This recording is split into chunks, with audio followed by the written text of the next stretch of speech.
Les attaques qu'on peut se prendre en mail ou sur les réseaux, avec, justement des propos fachos, qui viennent nous dire que les gens devraient juste, rentrer chez eux, alors que nous, on montre des images de personnes qui subissent des situations qui sont quand même indignes et très dures. Pour les personnes qui vivent à la rue, dans tous les cas, la peur et le danger, c'est omniprésent. Le danger, il est aussi venu de l'intensification de la surveillance sur eux, en fait. L'indifférence est vraiment genre une nasse autour de toi, des policiers rigides, saisir les affaires et de pas les rendre, ou le fait de lacérer les tentes. C'est une manière de dire aux gens, même ça, même cette dernière chose à laquelle tu t'accrochais, qui était une de tes dernières possessions et matérielles, on te l'enlève, quoi. Ah, mais attendez, il y a beaucoup d'enfants là. Bah ouais, il y a beaucoup d'enfants.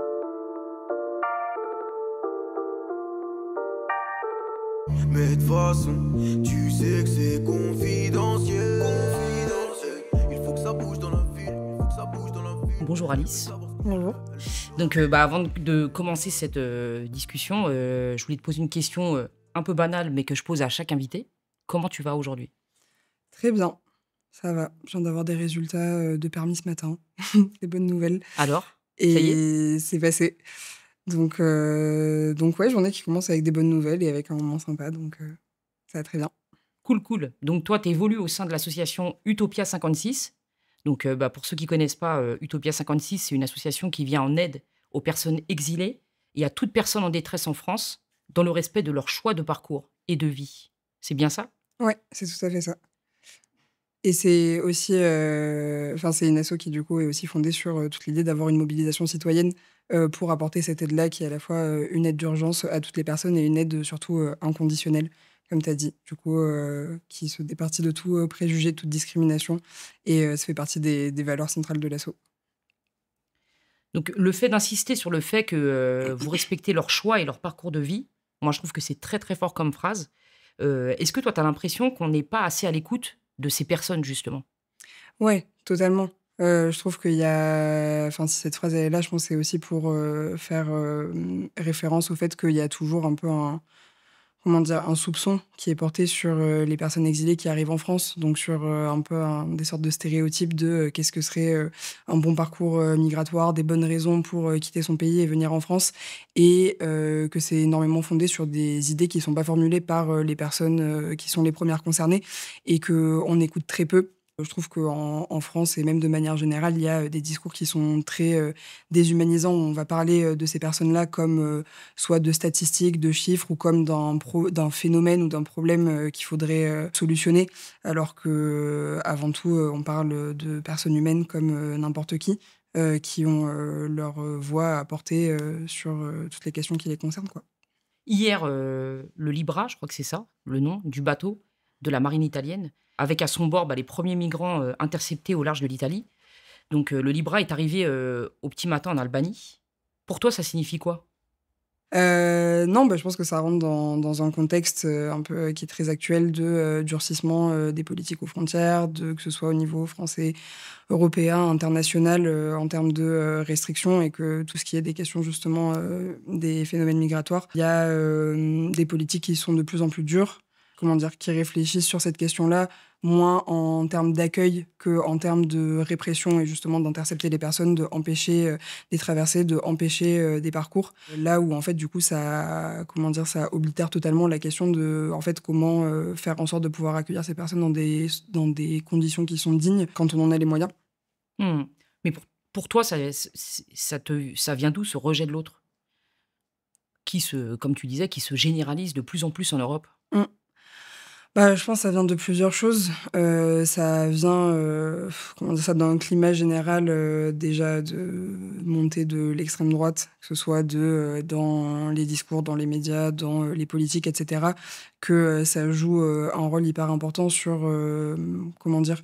Sur, le fait d'avoir, fait de la situation de ces personnes exilées un problème qui, pour moi, est moins une question, de rejet de l'autre, au sens de valeur, mais plus, une question stratégique. En fait, c'est beaucoup, ce durcissement de la pensée et ce virage vers l'extrême droite, c'est aussi beaucoup de, comment dire? Capitaliser sur, des préjugés et sur des inquiétudes que, certaines personnes peuvent avoir pour, mettre le focus sur ces questions-là comme si elles étaient responsables de tous, les problèmes que les gens pouvaient identifier.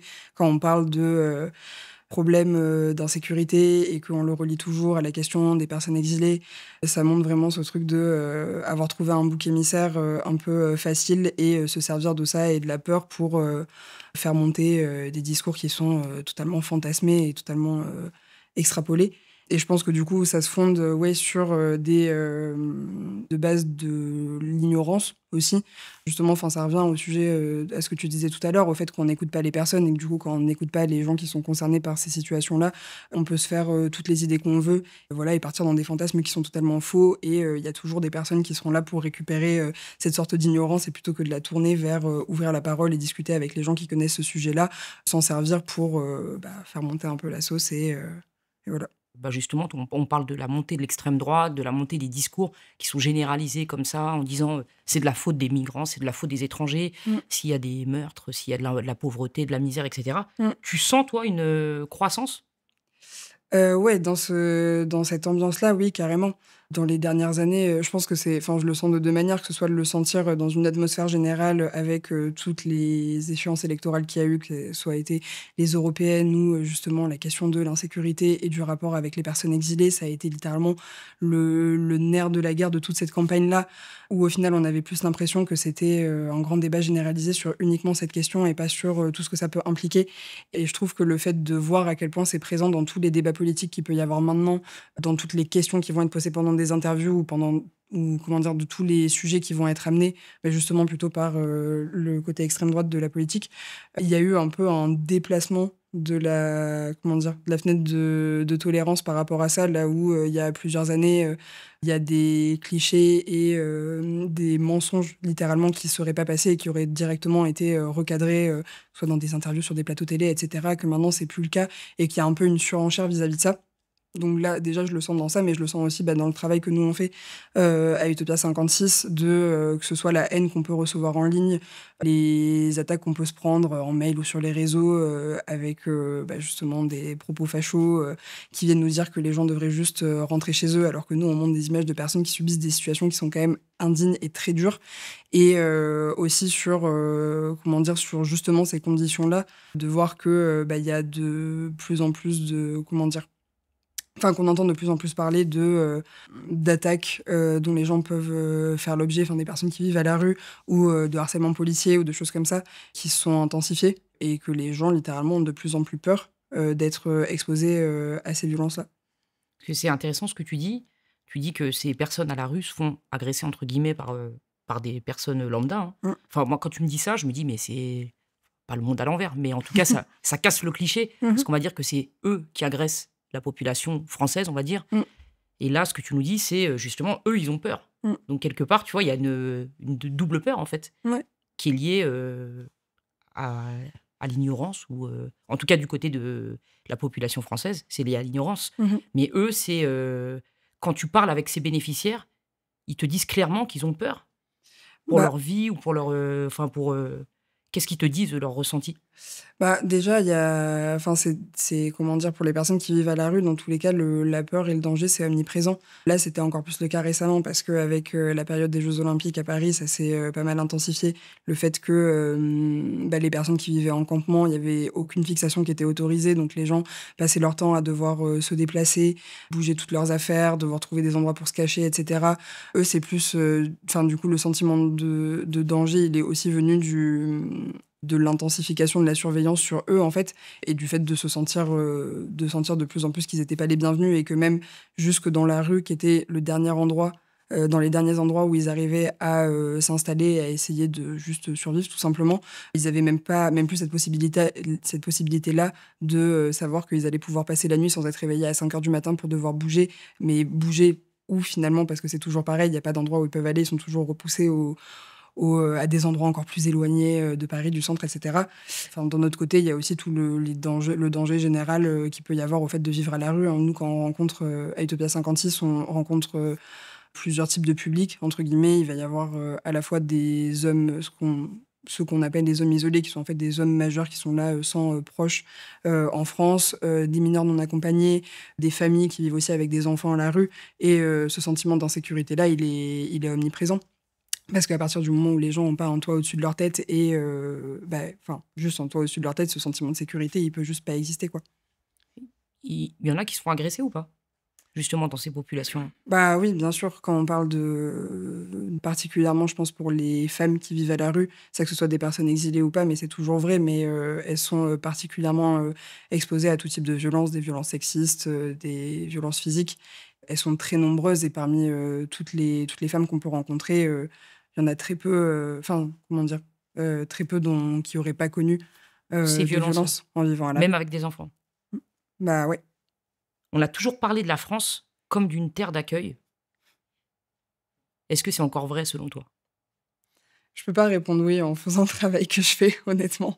Quand on voit tous les enfin, on l'entend beaucoup, mais et je pense qu'on peut aussi continuer à l'entendre beaucoup parce que c'est comment dire? Les situations dans lesquelles la France n'est pas une terre d'accueil, elles sont globalement assez invisibles à moins qu'on s'y intéresse. Parce que oui, il y a les associations, il y a les gens qui y travaillent, il y a des bénévoles et cetera, mais ça reste quand même des personnes qui sont déjà entre guillemets «gagnées à la cause» et qui du coup savent que ça existe parce que s'y sont intéressés et parce qu'ils en ont fait une partie importante de leur vie.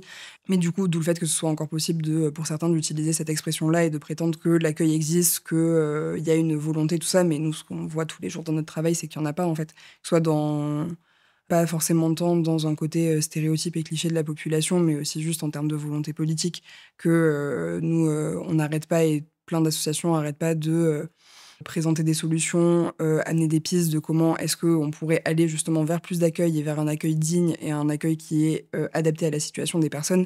Mais on voit que la volonté politique est pas derrière, quoi. Et que dans les décisions qui sont prises, c'est toujours pareil. Là où nous, on voudrait voir des politiques qui emmèneraient les sujets de comment ouvrir plus de places en hébergement d'urgence, comment avoir un meilleur suivi, un meilleur accompagnement des personnes exilées, des personnes à la rue. Les seules réponses qui sont opposées, c'est proposer encore des projets de loi asile-immigration dans lesquels on voit des politiques qui rabotent encore un peu le peu de droits que les personnes exilées avaient réussi à avoir, que ce soit vis-à-vis de l'aide médicale d'État, de la couverture du coup des frais de santé, de tout, en fait, de tout ce qui est les droits fondamentaux des personnes. Et du coup, quand on voit cette dynamique-là où en fait, la question de, comment venir en aide, elle est totalement éclipsée par, les préoccupations de, comment faire en sorte que, les personnes exilées bénéficient moins, des aides, sociales de la France alors que ces gens n'en bénéficient déjà pas ou, comment, régler la question de l'insécurité en lien avec les personnes exilées. On a envie de dire, juste, comment dire? C'est toute une question de prendre la question par le mauvais bout et de faire d'un problème de déplacer le problème de la question de comment mieux accueillir à comment mieux surveiller, comment mieux réguler, et cetera. Il y a un an, on en parlait juste avant, enfin, tu dis que les lois durcissent, quoi. La loi immigration a cristallisé les débats en France et mis le pays sans dessus dessous. Concrètement, cette loi, elle dit quoi? Concrètement, cette loi, alors ça date un peu, donc je vais pas la voir dans les textes, mais elle revient sur beaucoup d'acquis sociaux et elle met enfin d'acquis sociaux pour, du coup les personnes, nous on dit les personnes exilées, mais du coup les personnes sans papier ou les personnes étrangères en France. Il y a plusieurs volets, il y a un volet qui parle justement de ce que je disais sur l'aide médicale d'État, du coup qui est une prise en charge des frais de santé des personnes qui n'ont pas accès à la sécurité sociale parce qu'elles ont pas forcément de papier et qu'elles viennent d'arriver en France. Et il y avait déjà cette loi-là qui a voulu supprimer cette aide-là et qui a mis au final, ça n'a pas été le cas, mais qui a mis sur la table le fait de supprimer cette aide-là. Il y a eu aussi un durcissement des conditions pour que les personnes puissent régulariser leur situation, donc puissent avoir accès à des papiers. Je sais plus exactement, mais je crois que c'était dans les durées de résidence sur le territoire qui ont été augmentées. Pareil pour le temps de résidence sur le territoire pour avoir accès, par exemple, aux aides de la CAF pour les personnes qui ont accédé au statut réfugié ou qui ont accédé à des papiers, ça a été augmenté et ça a mis plein de conditions sur le fait de pouvoir, avoir accès à ces aides-là. Ça, c'est la majeure partie de ce dont je me souviens, mais ça a pas été, il y a pas eu que cette loi en soi, il y a eu d'autres circulaires et d'autres décisions politiques qui allaient, par exemple sur, le fait de réduire les places en hébergement d'urgence, le fait de, conditionner le fait d'avoir accès à l'hébergement d'urgence au fait d'avoir des papiers ou pas et voilà et plein de décisions de cet, ordre-là, quoi. Moi, j'entends beaucoup de gens qui disent, «Oui, mais c'est normal, pourquoi on va donner, en fait, des aides, médicales, d'État, justement, Mmh. à des personnes qui sont pas du pays, on va dire, de la France, Mmh. alors que la grand-mère, peut pas se soigner», et ci et ça, quoi. Pareil, tu sais, tu tombes maintenant, sur internet, sur plein de vidéos. Là, c'était un couple, en fait, Français un peu âgé Mmh. qui disait: «Je suis venu pour prendre de la nourriture, des bons», je sais plus quoi, c'était une histoire comme ça, un mec à la campagne avec sa nana, enfin sa femme. Ils étaient âgés, ouais, quand même, et il disait que les personnes qui donnaient des bons disaient: «Ah non, non, vous êtes» ou peut-être un placement d'hébergement d'urgence. Ils disaient: «Non, non, vous êtes pas étranger, donc vous avez pas de place». Donc après, bah, forcément, les gens, ils disent: «Mais c'est injuste. Pourquoi eux bénéficient, les exilés, ils bénéficient de tous ces privilèges et nous, les Français, on n'a rien du tout». Qu'est-ce que tu dis, toi, par rapport à ça? Bah, ce que je dis par rapport à ça, c'est qu'encore une fois, c'est toute une question de où est-ce que c'est très facile de mettre le focus sur un certain problème alors que enfin, comment dire? Pour déformer un peu la réalité et notamment dans ce cas-là, enfin, il faut savoir déjà que cette idée que, les personnes exilées ont accès à beaucoup plus d'aides que les Français ou alors viennent pour, prendre les aides des Français, déjà c'est pas vrai pour plusieurs raisons, mais notamment parce que pour beaucoup de ces personnes, en fait, il y a énormément d'aides en France qui sont conditionnées avec le fait d'avoir des papiers. Donc pour les personnes qui en ont pas, il y a certaines mesures exceptionnelles, on va dire, ou certaines aides spécifiques pour leur situation qui ont été mises en place, mais qui sont bien moindres que celles dont peut bénéficier n'importe quel Français ou Française classique. Du coup, les aides auxquelles ils peuvent avoir accès sont bien moindres et juste sont totalement différentes et sont décorrélées. Je veux dire, je pense qu'il y a un peu un imaginaire sur le fait que n'importe quelle personne qui arriverait en France pourrait aller déposer, je sais pas, une demande d'APL ou une demande d'allocation familiale à la CAF, alors que c'est absolument pas le cas. Et qu'il y a aussi, je sais pas, mais si on pense justement à toute cette question autour des papiers, le fait qu'on focus beaucoup sur ça, faut savoir aussi qu'il y a un peu une sorte de cercle vicieux. Parce que je pense notamment à un cas qui est un peu classique, mais qui est celui du travail, de la régularisation par le travail, qu'il y a beaucoup de personnes qui sont en France et qui arrivent, qui n'ont pas de papier, qui travaillent parce que évidemment ils ont besoin d'argent pour survivre tout simplement, et que sauf que pour avoir un contrat de travail, il faut être en situation dite régulière.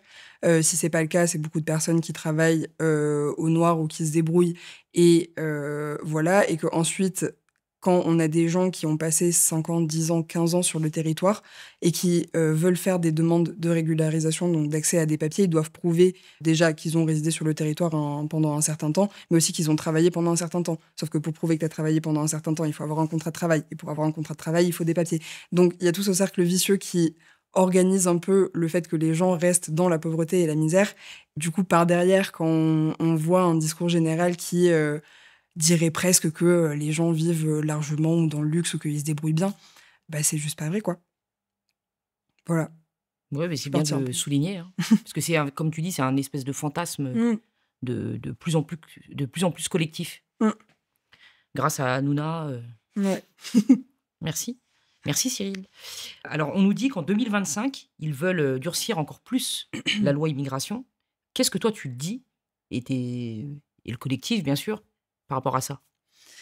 Bah, j'ai même pas regardé dans le détail ce que devait contenir cette loi, mais juste j'ai vu qu'il y avait en fait, rien que par le fait de voir: «Ah bah tiens, encore un nouveau gouvernement, une nouvelle loi immigration». Il faut savoir que des lois immigration, je sais plus les chiffres exacts, mais il y en a eu énormément dans les 30 ou les 40 dernières années, que ça revient dès qu'il y a, un changement de gouvernement ou un changement de dirigeant politique, en gros. Du coup, quand je vois ça, je trouve presque ça risible parce qu'il y en a eu celle de l'année dernière, il y en avait déjà eu dans les années précédentes et on dirait que c'est presque un automatisme de: «OK, nouvelle personne au pouvoir, c'est quoi le premier sujet auquel il faut s'atteler? Le sujet de l'immigration». Alors que des sujets, il y en a énormément, que ce soit Il y a l'islam aussi, l'islam non? aussi.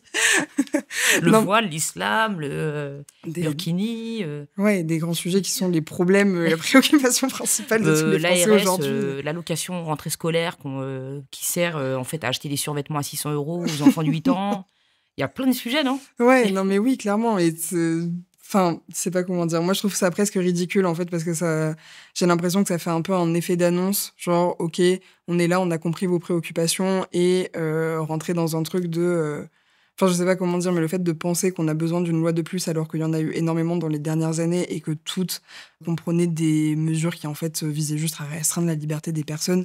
Moi, j'ai envie de dire vraiment, vous avez d'autres sujets auxquels vous attelez en ce moment que ceux-là, quoi. Ou à la limite, si vous voulez vous atteler à la question, faites-le, mais faites-le bien et faites-le en posant la question de comment on fait en sorte que les gens enfin, comment on fait en sorte d'avoir de meilleures conditions d'accueil et voilà, en fait, juste d'accompagner et d'aider. Parce que nous, quand on entend nouvelle loi immigration, on sait très bien que ça va pas être pour ouvrir des places d'hébergement pour tout le monde et pour ouvrir les frontières, quoi. Ça, C'est c'est sûr. juste. Donc, aujourd'hui, on entend parler d'immigration, de migrants, d'émigrés, de personnes exilées. On n'arrive pas trop à faire la différence entre Mhm. tous ces termes et même à comprendre le statut de chaque personne. Une personne qu'on appelle un migrant, c'est quoi au juste? Est-ce que tu peux nous expliquer un petit peu toutes les définitions? Ouais, bah, en gros, c'est une personne qu'on appelle un migrant, c'est une personne qui littéralement aura migré du pays dont il ou elle est originaire dans un autre pays. Mais le fait que nous, à Utopia 56, on utilise le terme de personne exilée, il y a plusieurs raisons, mais il y a notamment le fait qu'autour de migrants, il y a eu une connotation hyper négative qui s'est installée avec les années, alors que vraiment, quand on en revient à la définition, c'est une personne qui a migré d'un point A à un point B. C'est-à-dire qu'un expat français On qui pourrait, hein, va, si on c'est veut. un migrant en fait, Bah oui. Et par aussi, définition.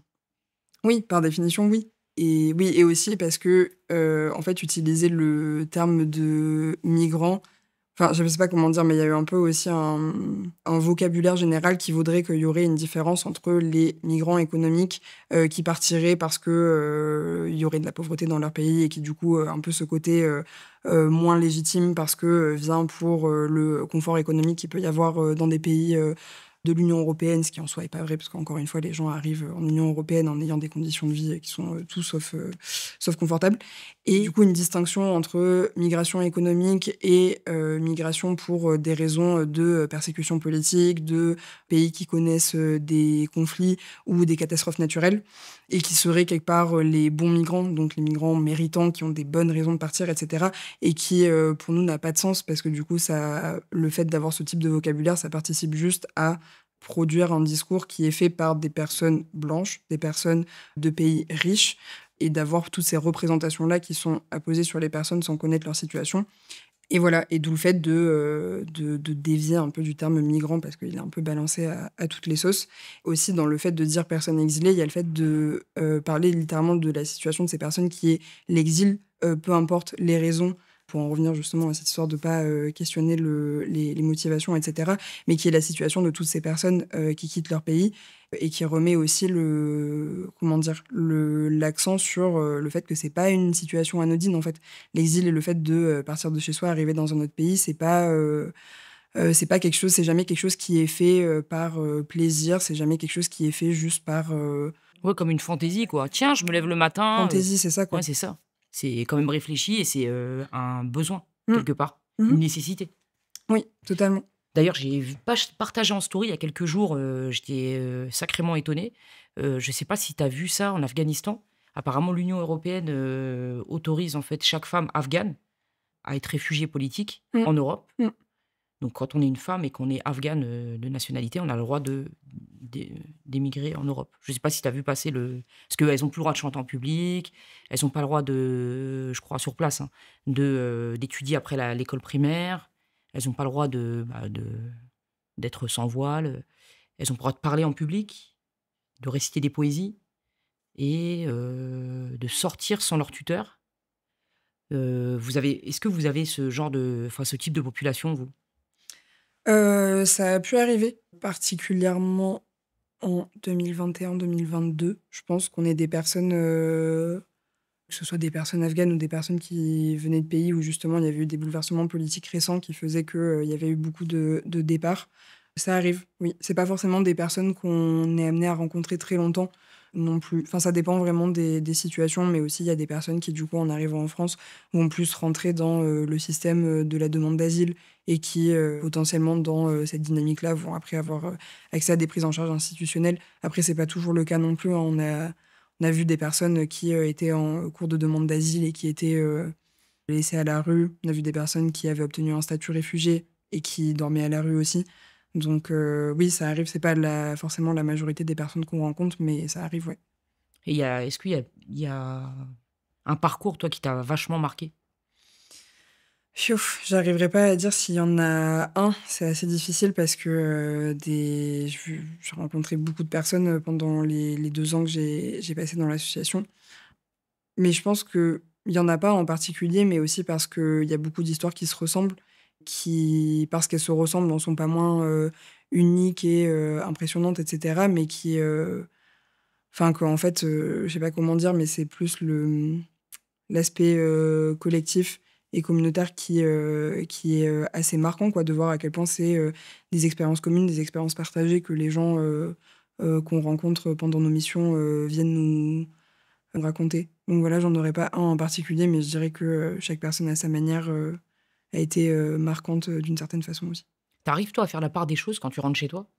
À tout laisser comme ça? Bah non, bien sûr que non. En vrai, c'est dur. C'est dur et je pense pas enfin, je pense qu'à la fois il faut le faire et à la fois pas. Je pense que c'est important pour continuer à pouvoir fonctionner au quotidien, le fait de pas emporter trop tout ce qu'on voit pendant nos missions avec nous et en même temps essayer de laisser ça de côté, de faire totalement une distinction et de mettre un mur entre les deux. Ce serait inhumain presque. Enfin, on n'a pas je veux dire avec tout ce qu'on voit et tout ce qui se passe, je pense qu'on quelque part, on le doit aussi un peu à ces personnes justement de faire des choses comme porter leurs paroles, parler de leur situation, et cetera. Après, ça veut pas dire forcément s'endormir en pensant à ça tous les jours, mais quand même en être conscient au quotidien, je dirais, pour pas tomber justement dans l'indifférence et dans la distance. Mmh. Moi, la dernière fois, donc, j'étais assise dans un resto afghan que je conseille à tout le monde, qui est rue de la Chapelle, qui est très, très bon. Et j'ai pu discuter avec un jeune Afghan qui avait traversé une dizaine de pays pour arriver en France. Et il me disait qu'il avait complètement déchanté. En gros, il me disait que la France, c'était nul. Donc là, je vois tous les fachos là qui vont dire bah, t'as qu'à rentrer chez toi. Et dans les commentaires, je le sais, on est suivi par beaucoup de fachos, hein. Et donc, il disait j'ai cru ce qu'il y avait sur la carte postale, mais c'est pas ce qu'on m'avait vendu. Mmh. Et limite, il voulait juste repartir. D'ailleurs, il disait qu'il arrivait, bah, il travaillait, que quand il arrivait, voilà, il était à Porte de la Chapelle avec des tantes, plein de communautés, que c'était un Malien qui l'avait aidé aussi, et que vraiment des bosseurs, hein. Donc, toi, c'est des choses qui t'arrivent souvent quand tu parles avec eux? Est-ce qu'ils déchantent? Est-ce qu'ils te disent c'est pas ce que je m'imaginais? Oui, vraiment, c'est hyper présent. Pareil, je vois venir, le discours de dire: «Mais les gens sont ingrats, ils sont arrivés là et nin mais oui, c'est hyper présent parce que je pense que de leur côté aussi, en fait, il y a ce fantasme un peu, qui existe quelque part, arriver pour avoir une vie meilleure, pour s'installer, pour faire leur vie, et cetera et je pense qu'il y a aussi comment dire? Le fait d'être confronté non seulement au fait d'être à la rue et du fait qu'il y ait rien qui soit pensé pour eux ou au contraire que quand il y a des choses qui sont pensées pour eux, c'est pensé très dans l'altérité. Donc c'est des gens beaucoup de personnes vont facilement dire, «Ils sont pas comme nous, ces autres, ces étrangers», et cetera et que, cette différence et cette distance qu'il y a, ça marque énormément les gens. Comment dire? Et aussi oui, enfin, c'est des de toutes les personnes qu'on rencontre, il y en a pas une qui aurait pensé arriver en France et vivre ce qu'elles vivent, que ce soit vis-à-vis de la vie à la rue, mais aussi de la difficulté à avoir accès à leurs droits, avoir accès, que ce soit à de la nourriture, à de la scolarisation pour leurs enfants, pour les mineurs non accompagnés, pareil, il y en a aucun qui s'attend à arriver en France et à devoir, prouver devant un évaluateur qu'ils sont mineurs et après et d'avoir quelqu'un qui décide de s'ils le sont ou pas, alors qu'ils se déclarent et qu'ils les remettent à la rue avec aucune solution si ce n'est aller devant un juge et attendre, entre 6 et 18 mois pour avoir une audience pour que peut-être on les reconnaisse mineurs et que l'aide sociale à l'enfance les prenne en charge. Ils tombent des nues, quoi et non seulement ils tombent des nues juste par la découverte, mais aussi parce que du coup c'est un enfin il y a pas plus radical que le fait, d'arriver et de penser, bah, pouvoir, enfin se reposer, avoir accès à une stabilité et vivre, totalement l'inverse. Yad Manzi, je ne sais pas si ça se prononce comme ça. Mmh. Donc Yad Manzi, le fondateur de l'association, a démarré sa lutte grâce à son fils, si je me trompe pas, hein. Est-ce que tu peux nous en dire plus? Ouais, bah, sur l'histoire de l'asso, en gros, elle est au début, c'est en 2015, qu'elle a commencé à exister. Elle a beaucoup changé depuis, mais en effet, c'était, Yann, et son fils qui, étaient, originaires, de la région bretonne et qui, au moment où, du coup, il y a eu, beaucoup, d'arrivées de personnes et d'installations en campement à Calais, du coup, comment dire? En fait, je sais pas comment dire. Ça a commencé, de manière assez locale et avec, comment dire? Des activités qui étaient, très centralisées autour, je crois, de l'assainissement ou de la gestion un peu Enfin, pas la gestion des campements, mais en gros, juste des opérations, je sais pas, de nettoyage ou de choses comme ça. Et ça s'est développé après avec juste de la mobilisation collective. Justement, c'est comme ça aussi que l'association est née. C'est par le fait de faire passer des appels à bénévoles. Je crois qu'à l'origine, c'était sur Facebook pour dire bah là, il se passe ça, on a besoin de gens pour aider, pour voir les besoins des personnes sur place et tout. Et que ça a commencé très localement comme ça, à Calais. Et qu'en fait, on se rend compte très vite, je pense qu'ils se sont rendus compte très vite qu'une fois que tu es sur place, des besoins, il y en a énormément. Et il y a aussi potentiellement énormément de gens qui veulent aider. Du coup, c'était un peu aussi l'idée fondatrice de l'asso, c'était de dire que n'importe qui a envie d'aider et se sent sensible à la cause et au fait d'apporter une aide aux personnes puisse le faire. Et c'est ça aussi qui fait sa force encore aujourd'hui. Et voilà, donc ça c'était un peu sur la fondation. Et après, bon, il y a eu les années qui sont passées, d'autres antennes qui ont ouvertes. Maintenant, il y en a 7 ou 8 en France et qui ont un peu essaimé, on va dire, au fur et à mesure avec bah, justement des gens qui sont devenus bénévoles de l'asso, qui habitaient à différents endroits, par exemple l'antenne de Rennes, l'antenne de Lille. C'est beaucoup ça, c'est des gens qui de base sont issus du fait d'avoir été bénévoles à Calais et après ont un peu emporté cette idée et ces mobilisations dans la ville où ils étaient, où ils habitaient et ont après développé un peu bah, des antennes de l'association, que ce soit à travers des collectes de matériel, des collectes de dons et des trucs comme ça. Et voilà, c'est un peu comme ça que ça s'est développé. Ouais, tout est né spontanément, en fait. Assez, je crois. Moi, de ce qu'on m'en a raconté, en tout cas, ouais, pas mal. Après, c'est pas, il y a eu de la spontanéité, mais il y a eu des antennes qui sont aussi nées sur des projets comme à Grande-Sainte, où c'était un projet en lien avec la mairie, il me semble. Ouais, ça a Voilà, été plus organisé au fur et à mesure, quoi. c'est ça, vraiment Ok, ça. bah, c'est bien. Ouais. Moi, je vois, donc moi j'ai mes filles, hein, avec qui je parle beaucoup d'actualité et de sororité, de féminisme, etc. et de plein de choses de la société. Même la petite dernière, donc qui a 7 ans, je raconte ma vie, oui, je sais. Donc je lui parle de ce genre de choses, mais j'entends beaucoup de parents qui me disent que ce sont que des enfants, faut pas leur parler de ça, faut pas les embêter, parce que c'est des enfants, ils doivent encore rêver, Mhm. faut pas parler de ce genre de problématiques. Est-ce que toi, tu penses que c'est important de sensibiliser les enfants dès qu'ils sont tout jeunes à ce genre de sujet? Après, moi, je suis pas parent, déjà. Donc, je dirais aux parents de voir aussi. Mais oui, parce que, en fait, la sensibilisation, ça peut se faire de plein de manières différentes. Et en fait, le plus tôt on commence et le plus tôt après, et le plus après, ça va facilement dans le fait de développer une sensibilité à certains sujets, de développer de la tolérance, de développer de l'engagement chez certaines personnes. Même, on ne dit pas qu'il faut aller sensibiliser des enfants de 5 ans en leur parlant des parcours migratoires hyper compliqués que les personnes ont vécu, mais juste de parler du fait que ces personnes existent et qu'en fait, elles sont pas juste un cas de société qu'on peut mettre à distance quand on en a envie, mais que c'est pas enfin, il y a quand même des grands principes qu'on inculque aux enfants sur le partage, l'égalité, des choses comme ça qui sont totalement en lien avec le fait de leur parler du fait qu'il y a des personnes qui ont pas le confort de vie que eux peuvent avoir, mais Parce qu'ils qu'il sont nés faut ailleurs. oui, parce qu'ils sont nés ailleurs et qu'il faut c'est pas pour ça qu'il faut moins les considérer ou les considérer moins comme des égaux. Donc je pense que oui, ça peut toujours être bénéfique en soi, parce qu'il y a plein de manières d'amener ces sujets-là qui soient adaptés et entendables par des enfants et voilà.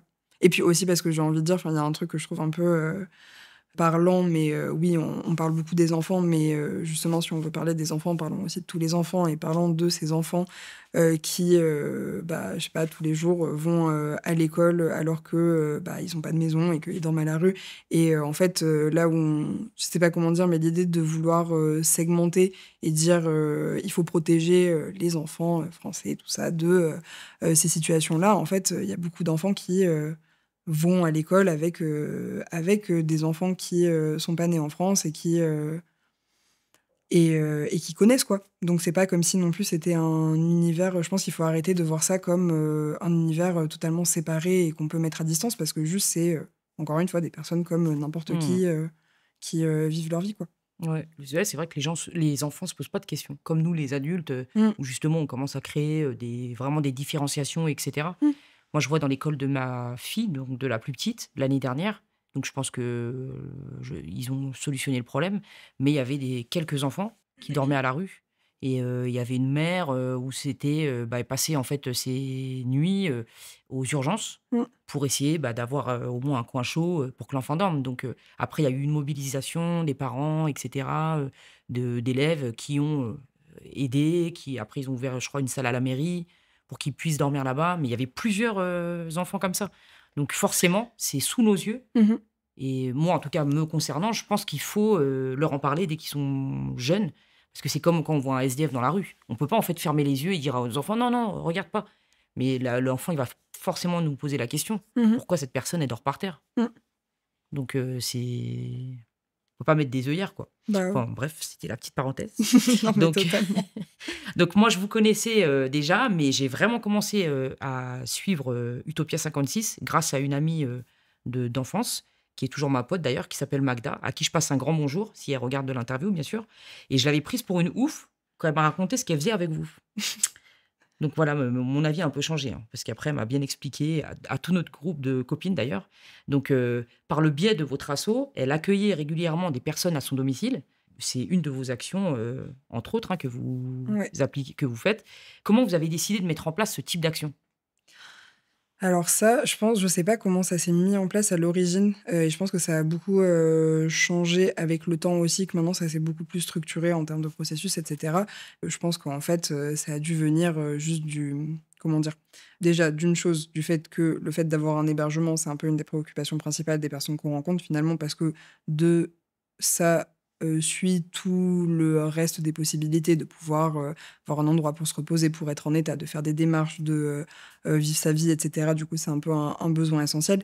Donc voilà, du fait que ce soit central, que ce soit une question centrale, mais aussi je pense, probablement juste du fait qu'il y avait des gens qui étaient disposés à le faire et qui avaient envie d'aider et que c'est, une forme d'engagement qui est un peu différente de celle qu'on peut connaître, c'est pas d'aller participer à des distributions ou à des choses comme ça, c'est pas forcément des choses que tout le monde ferait après, et pour autant, pareil dans les valeurs de l'association, il y a du coup le fait de, avoir beaucoup de formes d'engagement aussi pour que, chaque personne qui souhaite aider puisse aider de la façon qu'elle veut aider et dont elle a les moyens.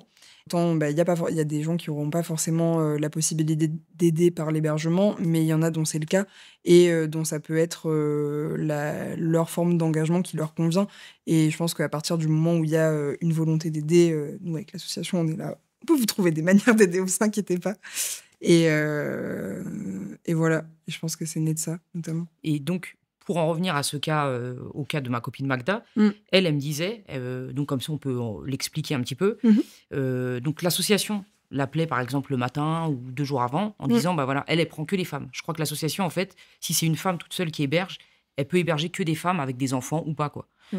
Pas des hommes, quoi. En gros, hein, c'est ce qu'elle m'a dit, hein. Et du coup, l'association appelle, la personne, en fait, qui veut aider et lui dit, «Ce soir, est-ce que tu peux héberger?» Il y a une maman, de Côte d'Ivoire, par exemple, qui vient ou de je sais plus quel pays, qui vient et elle a un enfant Mmh. qui a 3 ans, 4 ans ou voilà. Et «Est-ce que tu peux l'héberger?» Alors je crois que il y a une durée maximale, Mmh. c'est ça? De Ouais. combien de jours? De, 7 jours, OK. comptés, oui. OK, elle, à chaque fois, c'était 2-3 jours, 4 Mmh. jours, quoi. Je lui ai dit: «Comment ça se passe?» Elle m'a dit: «Ça s'est toujours bien passé.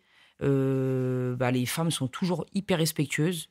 Elles sont, très touchantes et elle aide aussi, du coup, il y a les petits-enfants, et cetera et ça se passe toujours très, très bien». Mmh. Je crois qu'en contrepartie aussi, elle a le droit à avoir au niveau des repas, je crois, ils viennent avec, un petit sachet, c'est ça? Ouais, c'est ça. Et voilà, hein. Est-ce que j'ai tout dit ou pas? Bah, si tu veux, je peux revenir un peu sur tout le Ouais. fonctionnement général de Vas-y, un vas-y, peu, ouais. du début à tout le processus.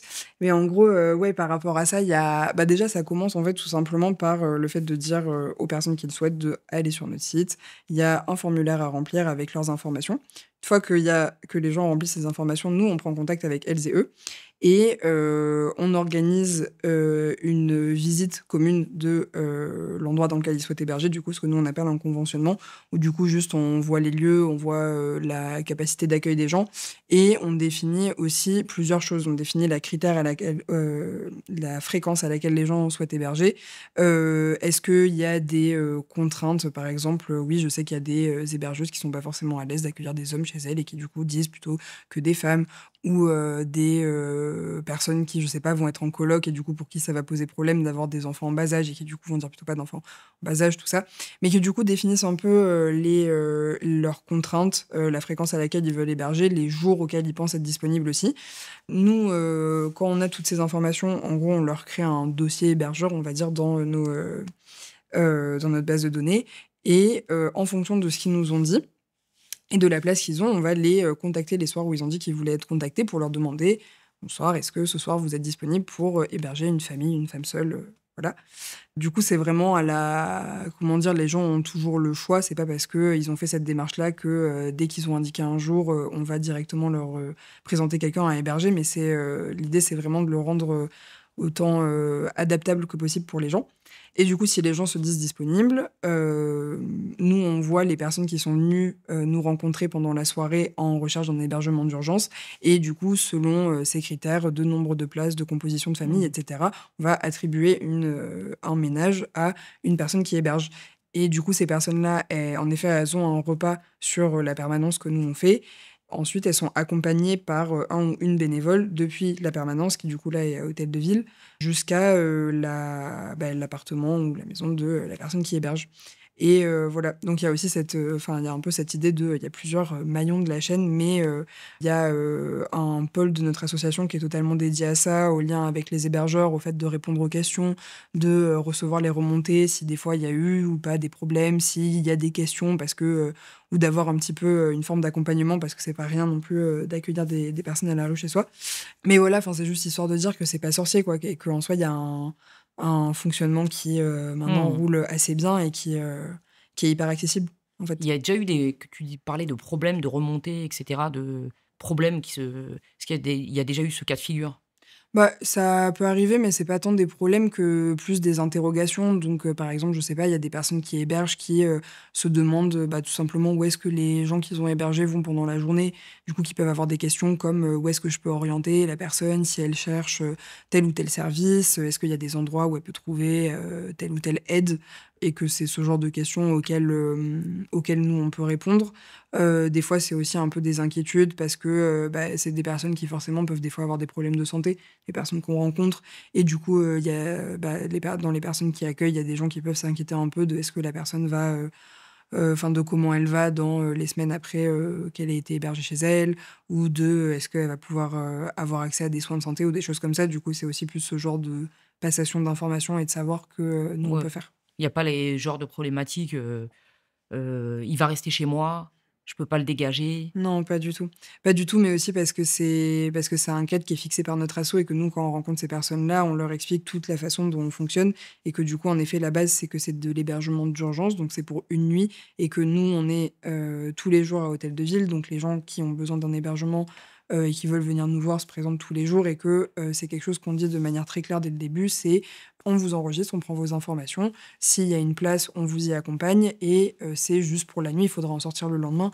Et il n'y a jamais eu de problème de personnes qui comprenaient pas ça ou qui restaient chez les gens ou de squat. Je pense qu'en effet, il peut y avoir un peu pareil cette peur-là, alors que comme le cadre est fixé directement et que en soi, tous les gens qu'on rencontre, c'est des personnes très respectueuses et il y a aucun souci à ce niveau-là. Tu parles d'hôtel de ville, tu parles d'hôtel de ville à Paris? Ouais, Donc vous avez là-bas une permanence? c'est ça. OK. Ouais. Qui a été accordée par la ville de Paris? Accordé, je sais pas si on peut dire accordé, juste c'est l'espace public, quoi, et du coup on s'y installe, mais c'est juste des équipes bénévoles qui sont en extérieur et qui Ah ont un d'accord, en point de extérieur. rencontre, quoi. Ah Oui, OK, oui. je pensais que c'était un bureau là-bas, Non, non, non, du je tout. me suis dit: «Bah, dis donc, c'est pas mal». OK, non, vous êtes devant l'hôtel de ville. On est devant l'hôtel de ville. OK, et Ouais. ils essayent pas de vous virer? Non, ça va, on a plutôt un accord de principe sur le fait que bon, on est là et que c'est là qu'est notre permanence et voilà. Après, c'est plus à titre informatif, on leur dit, mais Mmh. pas d'autorisation particulière pour avoir un point de rendez-vous fixe dans l'espace public. Après, il y a juste eu c'est les problèmes qu'on a eu un peu cet été, quoi. C'est avec l'arrivée des JO, le fait qu'il y avait Mmh. une fan zone sur la place de l'hôtel de ville, on a dû se déplacer. Du coup, ça a été toute une logistique de avoir un point de rencontre qui est quand même très identifié par les gens et qu'on a dû bouger ailleurs. Vous êtes mis où d'ailleurs? Vers Nation, en OK. effet. On cherche toujours à avoir des endroits qui sont, à la fois, relativement centraux ou accessibles en transport pour que les gens puissent facilement venir nous voir et aussi, comment dire? Avec des grands espaces. Enfin, là où on était, c'était pas sur le rond-point de Nation, c'était une petite place à côté Ok. qui, du coup, permettait d'avoir de l'espace pour, faire nos distributions, parler avec les gens, tout ça, quoi. Il y avait République aussi. Ouais, mais plus compliqué parce que justement pour les JO République, Ah oui, c'était, c'était pris. ouais, Ouais. il y avait des épreuves qui y passaient et c'était dans les périmètres, Donc, on parlait de Calais tout à l'heure, qui est souvent présenté comme le symbole de la crise migratoire en France. Qu'est-ce qui rend cette situation si difficile à résoudre, selon toi? C'est une vaste question. C'est une vaste question, mais déjà, bah, toujours pareil, quand on parle de, symbole de la crise migratoire, c'est un des trucs qu'on dit, c'est qu'il y a pas de crise migratoire, il y a une crise de l'accueil et que ce qui rend, difficile à régler cette situation, c'est pas pour encore une fois pour, reporter la faute, mais c'est beaucoup une question de volonté politique, en fait et comment dire? Et de pas forcément, assez se concentrer sur, ce dont les gens auraient vraiment besoin, mais plus de, calquer des idées qu'on aurait de, comment est-ce que cette situation peut être réglée et du coup, pour moi, ce qui la rend difficile, c'est qu'il faudrait des politiques qui prennent leurs responsabilités, qui mettent les moyens dans le fait de, avoir, un vrai système d'accueil, entre guillemets «performant», j'ai envie de dire, mais aussi adapté aux situations des personnes et pareil avec Calais, il y a aussi beaucoup la question de, les liens entre la France et le Royaume-Uni sur cette question-là, sur, de la responsabilité de, retenir les personnes pour qu'elles évitent de tenter la traversée et cetera. Qu'en fait, c'est toujours pareil, c'est vu par le prisme, répressif et voilà, alors que il faudrait plus penser ça comme comment accompagner ces personnes dans, leur parcours de vie et selon leurs besoins, plutôt que d'essayer de les restreindre et je pense qu'il y a en fait, c'est ça aussi le truc, c'est qu'il y a beaucoup cette idée que, les gens sont à la rue parce que les gens sont à la rue, que c'est un peu un donné, une chose innée que, bah, des personnes qui, sont, en parcours d'exil, elles sont à la rue. Alors que pas du tout. C'est pas du tout, c'est pas une évidence et ça a pas à être quelque chose de banal parce que, il faudrait juste que les personnes qui en ont les moyens, donc littéralement les pouvoirs publics mettent les moyens dans le fait, d'avoir un système d'accueil. Et pareil, Mmh. je pense qu'il y a, pareil le cliché que, si jamais on mettait plus de moyens dans cette question-là, du coup on aurait 2 fois plus de personnes qui, afflueraient, en France et que du coup, un peu ce discours de: «On peut pas accueillir toute la misère du monde» et cetera. Sauf que, bah, ce qu'on on disait au début, les gens viennent pas en France parce qu'ils sont attirés par la façon dont ils sont accueillis, comme on voit.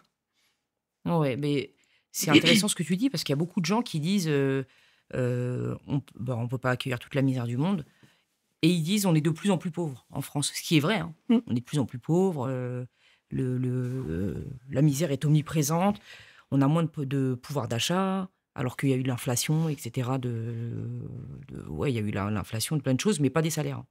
Donc du coup, eux, ils disent: «Pourquoi on va aider les autres si on peut pas s'aider soi-même?» Mmh. Qu'est-ce que tu leur dis à eux? Bah, moi, j'ai envie de dire que, qu'il y a pas à faire de différence entre les 2. Enfin, il y a pas je sais pas comment dire, mais c'est pas parce que on vit, la pauvreté et la misère que, du coup, ça voudrait dire quoi? Ça voudrait dire que, on peut se satisfaire du fait qu'il y ait des gens qui vivent encore plus de pauvreté et de misère comme si ça réglait nos problèmes et que, ça, par une mise en relief, ça, amoindrissait, la difficulté des situations que les Français et les Françaises vivent. Bah, non, la solution à, pauvreté, c'est jamais d'infliger plus de pauvreté, à d'autres personnes et c'est pas, je pense pas qu'il faille niveler par le bas, en fait, qu'il faille se dire, «Aidez-nous d'abord et après on les aidera après». C'est juste, c'est penser, ça aussi en collectif, en fait, pour que tout le monde, pour que les conditions de vie de, chaque personne qui réside en France, s'améliorent plutôt que d'essayer de, dire, la priorité, ça c'était aussi un truc qui était très présent, on en parlait tout à l'heure, mais dans la loi immigration asile migration de l'année dernière,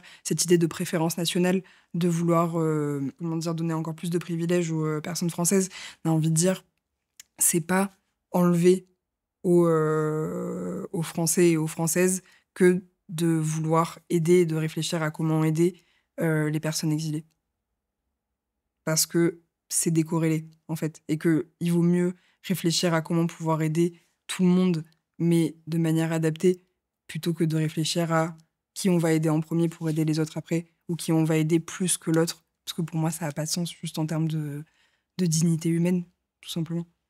Ouais, faut trouver les vraies, solutions à la pauvreté, quelle qu'elle soit et enfin, peu importe, qui la vit, quoi. Mhm. En gros, c'est ça, quoi. Ouais.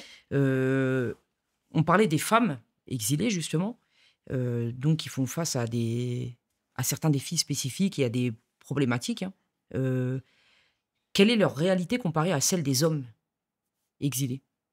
Comme je disais un peu tout à l'heure, du coup, il y a évidemment la question autour des violences qu'elles peuvent être amenées à subir et du fait qu'il y a une très grande vulnérabilité pour les femmes qui sont à la rue et qu'elles soient seules ou qu'elles soient avec leurs enfants, qu'elles sont exposées, du coup, oui, à plus de violences et elles sont vulnérables à, je sais pas, notamment, je pense à ça pour le cas des mineurs non accompagnés, enfin des filles qui arrivent mineures avec aucun membre de la famille ou tuteur sur le territoire, qui sont beaucoup exposées au réseau de traite d'êtres humains. Et voilà, juste, enfin, c'est des personnes qui sont particulièrement vulnérables à ce niveau-là. Après, je pense qu'il faut pas non plus. Enfin, oui, leur situation est particulière et très grave et c'est important de mettre l'accent dessus, mais il faut aussi, quand on y regarde, on se rend aussi compte qu'il y a quand même des dispositifs, enfin, que du fait de cette vulnérabilité-là, vu qu'elle est plus grande, elle est aussi plus reconnue, entre guillemets, et que du coup, il y a des dispositifs spécifiques qui sont pensés pour elle, donc que ce soit des accueils de jour ou des associations qui se concentrent sur le fait de les aider et d'aider cette population spécifique-là.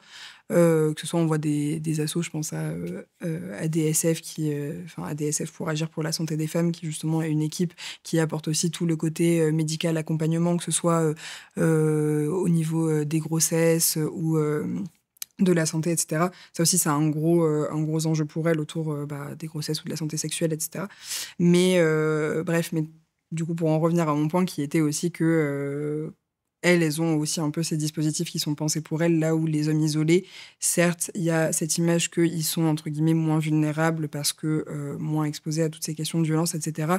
Mais que aussi, ça crée un imaginaire autour du fait qu'ils peuvent se débrouiller seuls et qu'ils seraient plus forts et plus indépendants et que du coup, ils n'auraient pas tant besoin qu'on leur apporte une aide. Et ça crée un truc aussi en termes de quels dispositifs sont pensés pour eux qui sont quasi inexistants. Et du coup, ils ont très peu accès. Enfin, il y a plein de services auxquels ils n'ont pas du tout accès, quoi. Parce que quelque part, il y aurait le fait de se dire que c'est un problème secondaire et que voilà. Ce qui est pas, du coup, voilà, c'est pas pour dire qu'il n'y a pas de situation particulièrement vulnérable avec les femmes à la rue, mais juste pour dire que les mettre en regard Que un peu les les hommes deux. aussi, ont besoin d'être aidés. Et oui, tout à fait. Mmh. Est-ce qu'il y a beaucoup de gens qui viennent en famille? Et si oui, est-ce qu'ils parviennent à maintenir une cellule familiale, ou est-ce qu'ils sont dispatchés? Parce que c'est compliqué quand même de pouvoir garder, tout le monde ensemble, enfin de rester ensemble, quoi. Mhm. Bah, nous, les personnes qu'on rencontre, c'est surtout des familles au sens nucléaire du terme, donc parents, enfants, et voilà. Et du coup, à ce niveau-là, les personnes où c'est entre guillemets des petites cellules familiales arrivent à rester ensemble et aussi parce que, je sais pas comment dire, mais quand ils commencent leur démarche, ils sont pensés comme un foyer, donc avec l'idée de pas séparer les conjoints, de pas séparer les enfants de leurs parents, etc. Et justement, il y a limite presque comment dire, ce fait de cimenter autour de cette unité-là parce que quand on est isolé et qu'on arrive en connaissant rien du pays, le fait d'avoir sa famille avec soi, c'est hyper important en fait, tout simplement pour avoir cet ancrage-là et ce soutien et ça donne de la force aussi de rester ensemble.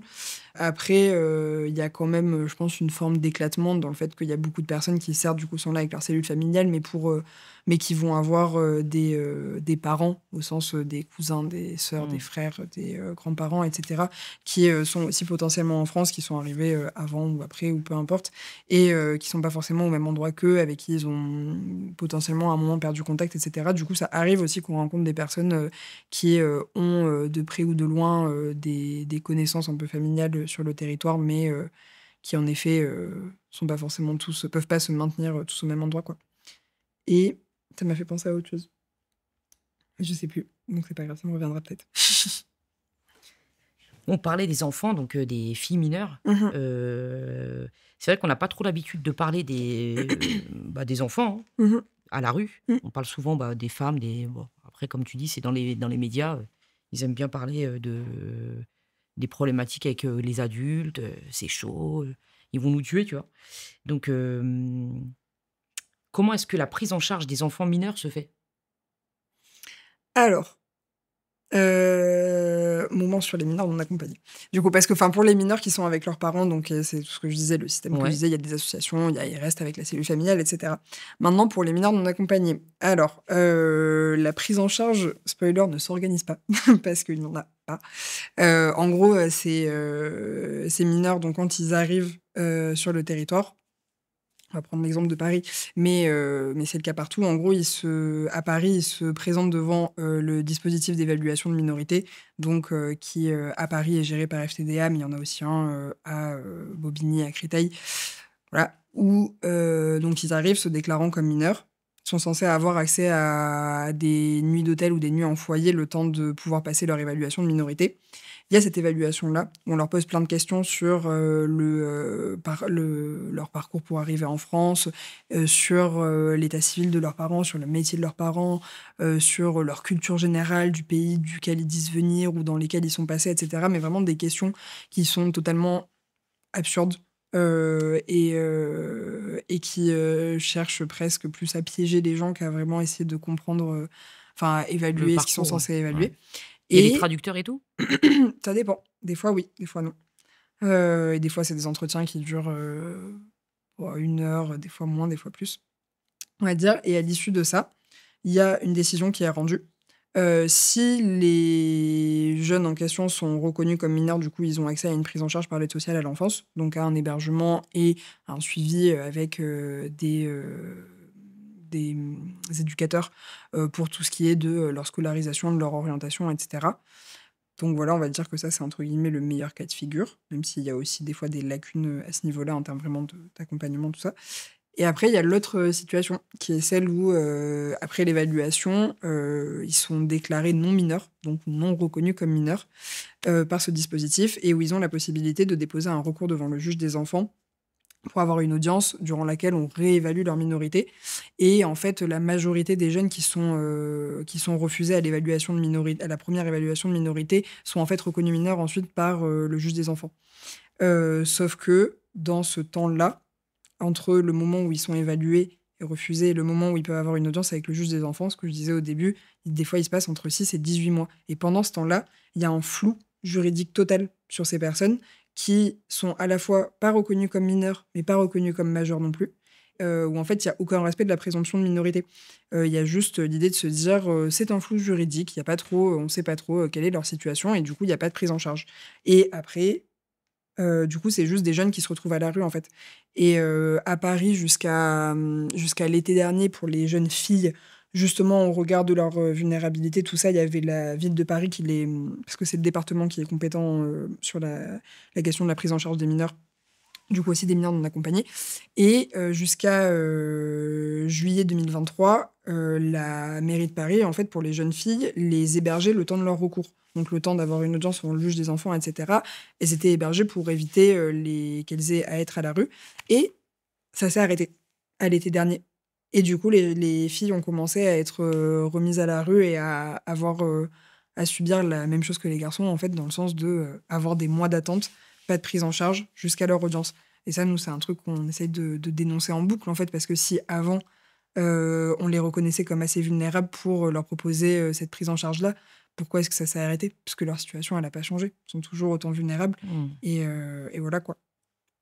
Avec tout ce qui, justement, tous ces mineurs qui, avec tout ce qu'ils vivent et tout ce qu'ils voient, est-ce qu'ils ont encore leur âme d'enfant? On peut pas dire qu'ils ont encore leur âme d'enfant, non. Parce que bon, je sais pas ce qu'on pourrait mettre, sous âme d'enfant, mais si on parle de, l'innocence, tout ça, avec ce qu'ils ont traversé, c'est dur, évidemment, de garder cette innocence-là. Après, ça reste, des jeunes avec, des espoirs, des rêves, des envies pour le futur, quoi. C'est pas non plus, je pense qu'il faut pas non plus rentrer dans ce truc un peu, misérabiliste de se dire, «Les gens ont travaillé des trucs trop durs, donc c'est des pauvres petites choses, fragiles et tout ça». Oui, c'est dur ce qu'ils ont vécu, mais justement du fait que ce soit dur, c'est aussi des personnes qui sont hyper fortes et qui continuent à avoir, bah, ce que je disais, des espoirs, des envies, des rêves et cetera. Toi, le pire truc que tu aies vu ou que tu aies entendu à ce sujet, justement, c'est quoi? Ouf! C'est une bonne question. Alors, je pense qu'il y a un peu un florilège entre, les gens qui nous disent: «Mais vous avez qu'à les prendre chez vous et si vous trouvez ça si terrible que ça, vous hébergez-les» et cetera. Je pense qu'il y a aussi eu je sais plus. Il y en a tellement des phrases comme ça. Entre ils peuvent bien rentrer chez eux ou ils ont qu'à pas être là. Il y a beaucoup de choses comme ça aussi quand on essaye de pas de prendre les gens par les sentiments, mais Oh, de les sensibiliser, tout de les simplement. sensibiliser tout simplement, d'avoir, cette réaction de dire, «Ah bah, s'ils sont aussi malheureux que ça, ils avaient qu'à pas, partir de chez eux ou ils ont qu'à y rentrer». J'allais dire, c'est quelque chose qu'on entend très souvent et pour autant, ça en devient pas moins dur avec le temps. En vrai, parce qu'avoir ce genre de réaction, c'est, aussi se prendre un mur et se rendre compte que, il y a des personnes auxquelles on a beau expliquer, ça passe pas, quoi. Le 23 novembre, dernier, donc il s'est passé un truc de dingue. Je l'avais vu moi, j'avais suivi sur les réseaux. Alors vous aviez installé genre, 500 tentes sur la place de la République. Mmh. Vous allez être évacués, de la place par la police de manière ultra violente. Sauf que là, le truc, il est filmé, hein. Mmh. Comme je t'ai dit, moi, j'ai suivi sur les réseaux, je crois qu'il y avait même Rémi Buisine qui était venu, de Ouais. Brut et tout et par plein de gens aussi qui avaient leur téléphone sur place et également, des chaînes télé, du coup, puisque ça a été vachement relayé. Qu'est-ce qui s'est passé exactement? Alors, ça, pour le coup, ça remonte à avant mon arrivée dans l'asso. Mais ça a été un truc que j'ai beaucoup vu aussi parce que je pense que ça a participé pour beaucoup de personnes à faire connaître l'asso. Moi, je pense que c'était peut-être même le premier contact que j'ai eu avec Utopia 56, c'était à ce moment-là. Mais en gros, c'était une action qui a du coup été déployée pour demander la prise en charge des personnes qui étaient là, qui étaient, je crois, à la fois des hommes isolés, des MNA et des familles, si je dis pas de bêtises.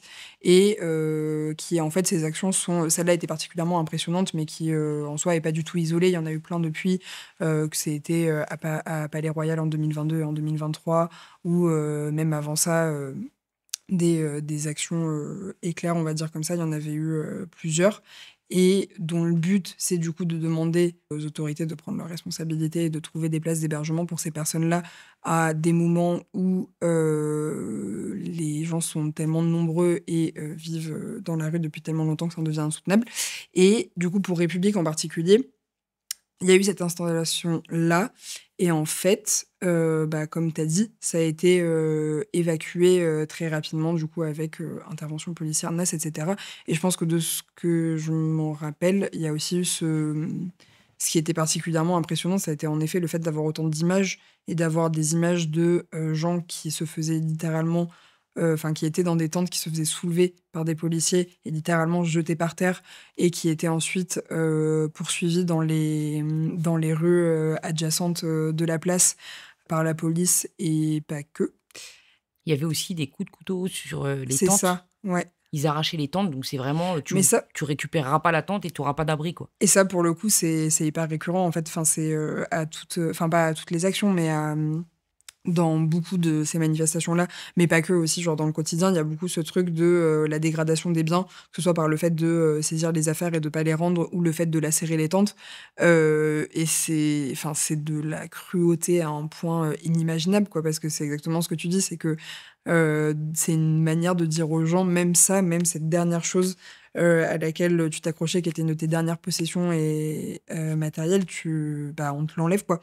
Et ouais, c'est cruel parce que, enfin, je sais pas, c'est tellement rabaissant et ça montre tellement à quel point il y a un manque de considération et une déshumanisation des gens que ça paraît anodin parce que ça arrive quotidiennement et que, je veux dire, c'est une chose de arriver sur des campements et faire bouger les gens, c'en est une autre de mettre des coups de couteau dans leur tente. Déjà, c'est hyper dangereux, évidemment, mais voilà, quoi. Je sais que Rémi, il était choqué Mmh. parce qu'il filmait et donc il commentait Mmh. et il avait suivi donc une partie des personnes, qui avaient été, délogées, enfin délogées, je sais pas si c'est le bon mot, hein, Mmh. vu qu'il y a pas vraiment de logement, jusqu'à, Hôtel de Ville Mmh. et donc il marchait, il pleuvait à un moment et il gueulait, il disait aux policiers: «Mais pourquoi vous faites ça? Pourquoi vous continuez à faire ci, à faire ça? Vous n'avez pas honte et tout?» Donc moi je trouvais ça fou comme, situation, tu vois? Et il y a beaucoup de gens aussi qui disent, enfin, beaucoup de policiers, hein, en tout cas de gens qui lacèrent les tentes ou qui bougent tous ces campements, qui disent bah non, on obéit aux ordres. Mmh. Qu'est-ce que tu dis, toi, par rapport à ça? Bah, déjà envie attends, aussi, juste pour revenir sur le truc les je sais pas pourquoi, mais les conditions météorologiques, ça me marque aussi parce que c'est un truc dont on se rend pas forcément compte, mais moi, j'en ai vu plein, des moments comme ça, que ce soit pendant des mobilisations ou quoi, même sous la neige, l'hiver dernier, d'avoir des manifestations, comme ça sous la neige où tu vois, l'indifférence est vraiment genre une masse autour de toi, des policiers rigides et totalement, déconnectés de ce qui se passe, qui font des blagues entre eux et qui, regardent à peine les personnes qui sont là et du coup après sur ce que je leur dis, bah, déjà je leur dis que leurs ordres sont peut-être un peu questionnables quoi, enfin qu'il y a à questionner la façon dont ces ordres sont formulés, mais aussi, qu'il y a à se poser la question de est-ce qu'on peut, tout exécuter quoi? Après nous, dans tous les cas, on rentre pas dans une dynamique de vouloir, changer forcément, les policiers, les convertir à notre cause pour ceux qui obéissent à leurs ordres, qui font leur travail et cetera. Mais même eux, on voit dans certains moments à quel point est-ce qu'ils captent pas ce qui se passe, quoi. Genre, il y en a vraiment qui vont lâcher des phrases ou des interrogations un peu innocentes «Ah mais attendez, il y a beaucoup d'enfants là». Bah ouais, il y a beaucoup d'enfants. Il y a beaucoup d'enfants tous les soirs qui viennent nous voir. Vous êtes certes pas là tous les soirs, mais vous venez, faire, soi-disant ce que vous avez à faire, mais donc appliquer la répression comme on vous a dit de l'appliquer. Mais ils Oui, ils ont pas découvrent. conscience. Ils ont pas conscience, quoi. Je sais pas qu'est-ce qu'il y a d'autre, mais il y en a plein des phrases comme ça, genre, «Ah, il y a beaucoup d'enfants» ou, ou le moment où ils se mettent à pousser, où il y a des nasses et où ils se mettent à pousser justement un groupe de personnes pour les remettre à un autre endroit ou pour les contenir sur une place et où, quand on leur dit que, il y a des femmes enceintes, que, il y a des personnes malades. Moi, j'ai déjà vu des manifestations dans lesquelles il y a des personnes qui, tombaient dans les pommes et qui devaient être transportées à l'hôpital parce que, justement du fait d'avoir été, poussées dans tous les sens et violentées. Et autant il y en a, on a l'impression que ça leur passe au-dessus et que, ça leur fait vraiment pas grand-chose, quoi. Autant il y en a d'autres, tu te dis: «Mais» enfin la naïveté, quoi. C'est surtout Mmh. la naïveté, moi, Mmh. qui me perturbe. Oui, ils sont pas sensibilisés à la cause et du coup, ils vivent leur vie sans regarder autour, quoi. Mmh. Vous vous attendiez, vous, à une telle violence de la part des forces de l'ordre? Sur celle de République en particulier? Sur celle Ou de en général? République et même, oui, même, celle de République, ouais, parce que ça c'était assez marquant et c'était, vachement fourni au niveau des images, mais, Bah est-ce que vous attendez, vous, à toute cette violence? bah, on s'y attend jamais, en vrai mais je pense que République, c'était il y a longtemps, du coup, on a l'impression que peut-être, genre, c'était un événement, comment dire? Isolé, mais il y a eu aussi en juin dernier, en juin 2023, le même type d'action qui a été déployé sur la place du Palais Royal, du coup, devant le Conseil d'État, qui là était, surtout, centré, enfin, qui était avec des mineurs non accompagnés, avec des tentes qui ont été déployées et tout, qui ont été installées et qui est une action qui avait déjà été faite au même endroit quelques mois avant, 6 mois avant, qui était pareil, extrêmement violente, où en gros, c'est arrivée des forces de police, NAS, sommation, petit à petit, charge, prendre les gens, les faire sortir de la NAS, prendre les tentes, les sortir et c'était un événement hyper marquant pour tout le monde parce que, pareil, les images, elles sont terribles, quoi. Que ce soit en termes de violence physique, pareil, des gens qui perdent connaissance parce que, ils ont reçu des coups ou qui, sont, repoussés dans les rues et qui se retrouvent à 6 heures du matin à devoir se réfugier dans un parc pour, manger leur premier repas de la journée et qui sont littéralement des adolescents, quoi et on s'y attend jamais à ça, enfin, pas à ce point. Je pense qu'on le sait parce qu'on n'est pas naïf non plus, justement. On sait qu'il y a un climat de plus en plus répressif et violent et qu'il y a par tout justement tout le contexte dont on parlait tout à l'heure, il y a, le fait de, banaliser la violence, en fait, tout simplement aussi, pareil, parce qu'on banalise toujours la violence sur, les personnes qui, subissent, des oppressions, donc que ce soit, les femmes, les personnes racisées et d'autres, c'est banalisé parce que ces personnes-là sont déconsidérées, en fait et du coup, à la fois, on sait qu'on va être exposé à un risque de répression, mais sur le fait de le vivre autant comme ça, c'est toujours un peu le hasard du moment où on sait pas, mais où on sait que ça peut arriver, quoi. Et on n'en est pas moins choqué quand ça arrive. Et les enfants, justement, les mineurs, est-ce que vous avez eu des remontées, enfin, est-ce qu'ils vous ont dit, est-ce qu'ils sont choqués?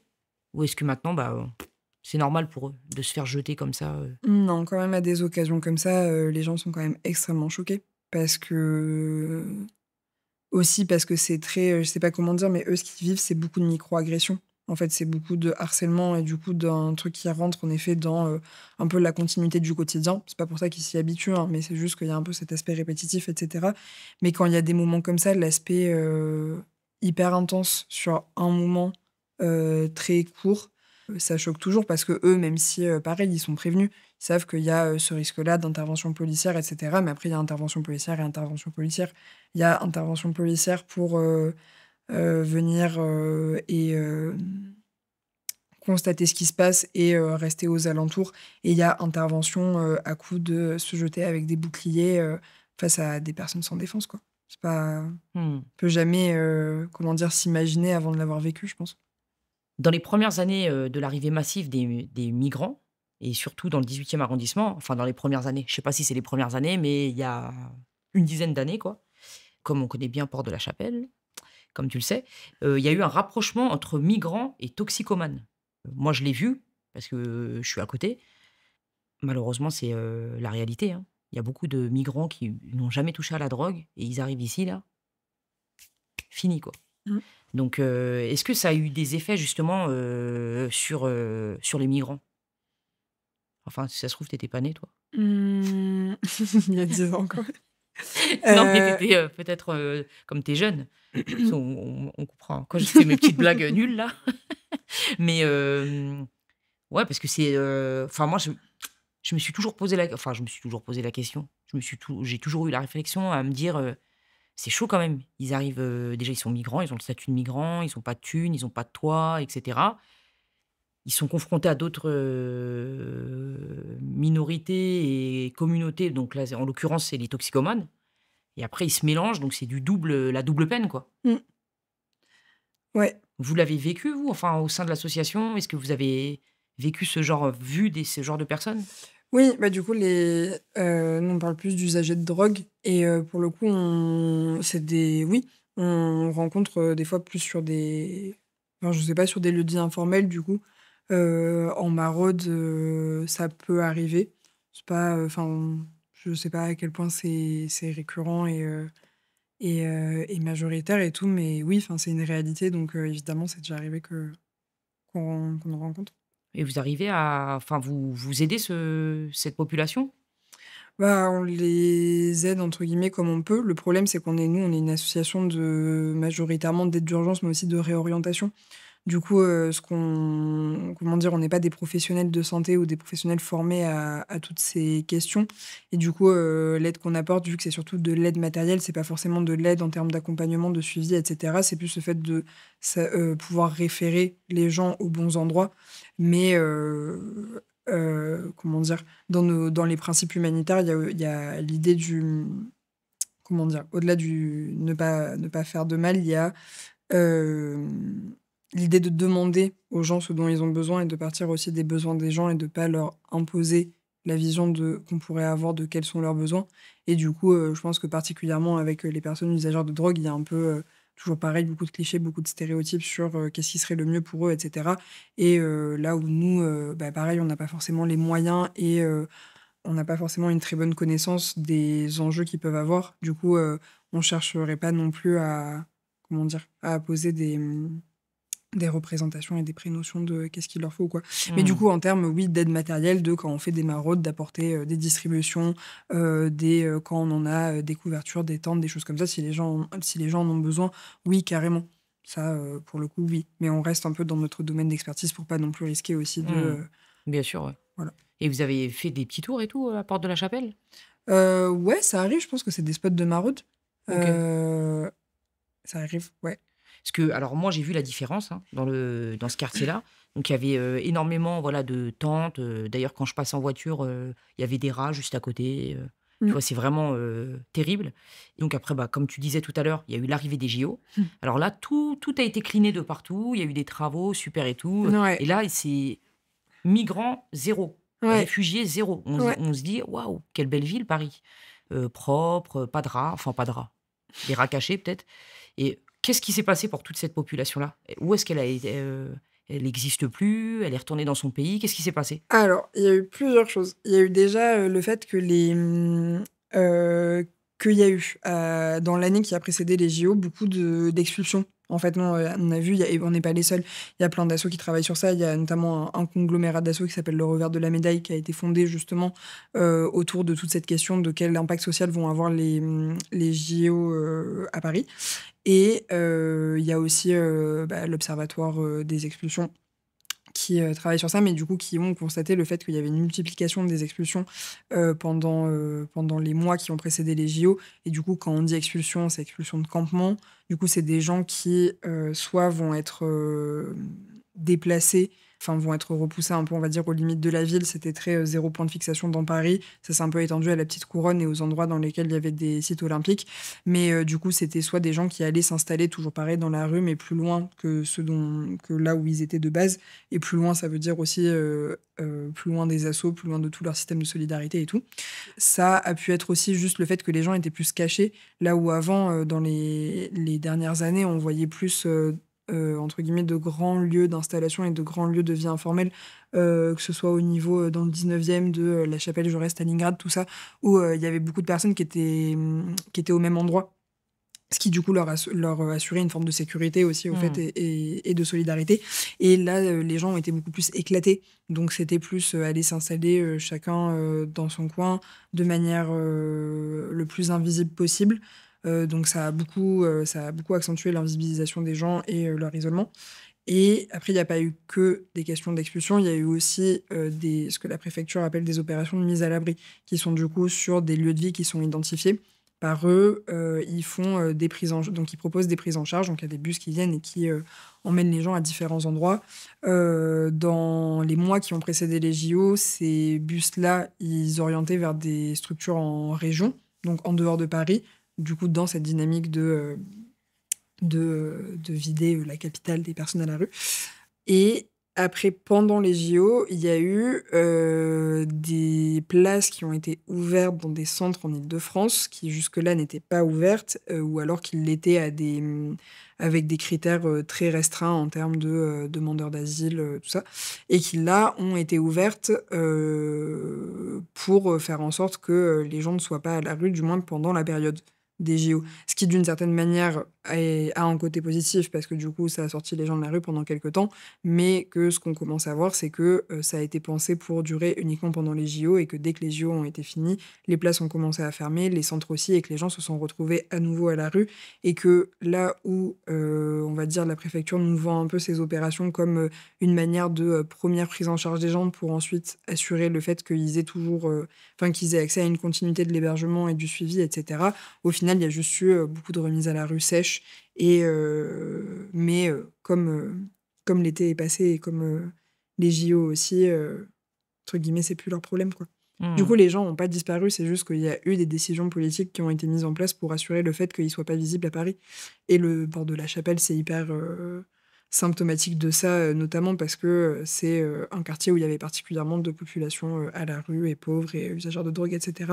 Et ça collait pas avec l'image qu'il fallait avoir de Paris comme une ville d'accueil, une ville lumière. Et en plus, c'est l'entrée des autoroutes de Paris Ouais. quand tu sors de l'aéroport. Mm, mm. Donc, c'est mal vu, quoi, quand tu arrives. Ouais, Elle grave. avait dit, Hidalgo, je vais faire du quartier de Porte de la Chapelle, le nouveau Champs-Élysées. Ouais. Super. Non, vraiment très. C'est un beau projet. Mais. Donc, on parle souvent des passeurs et de toutes les arnaques qu'ils peuvent faire. Hein.